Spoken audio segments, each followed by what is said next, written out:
Now, for a military perspective, we brought in Eric Navarro. He's the director of military and strategy programs at the Mideast Forum. Here's more of what Netanyahu told Newsmax about how Israel is telling the civilians of Gaza to actually leave the area.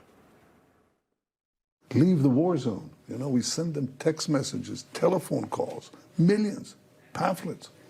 And Hamas says, you don't go. You try to leave the war zone, we'll shoot you.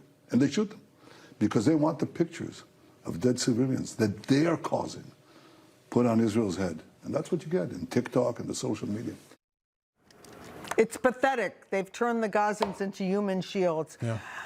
So, Eric, how likely is it that Hamas will eventually release the hostages? We've heard a very negative estimate from Simone. What is your view?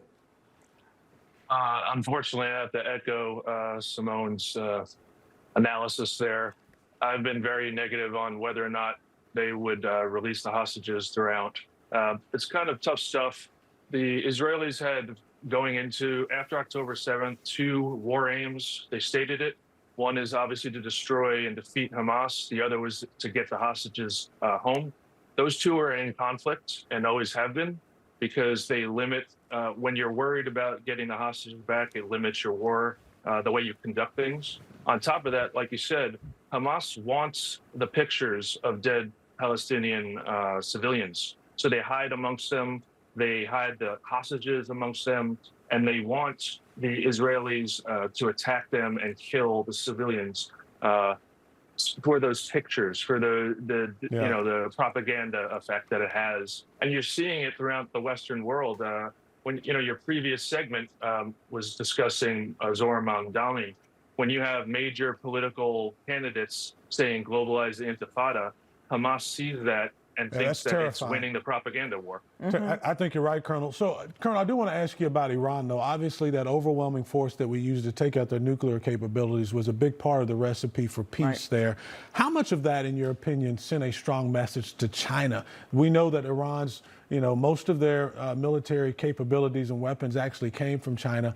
I feel like the president was sending a message to Xi that, you know, we can come for you anytime we get ready. Make no mistake about it. The United States is ready should you decide to move. How much of that was a message for the rest of the world, including China? Completely agree.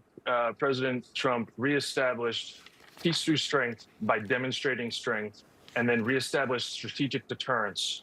Remember, our adversaries are watching our every move. They responded to former President Biden's disastrous retreat from Afghanistan. You saw Putin invade Ukraine shortly after, thinking the U.S. wouldn't respond and was weak. Well, this is the opposite, right? President Trump showed that he's willing to go and take out Fordow and the other nuclear sites. And Xi and Putin and others have to contend with the idea that President Trump means what he says and will do what's necessary. Yeah, President Trump doesn't bluff. That's for sure. No, that's for sure. No. Eric Navarro, thank you. Thanks, Colonel. Thank you.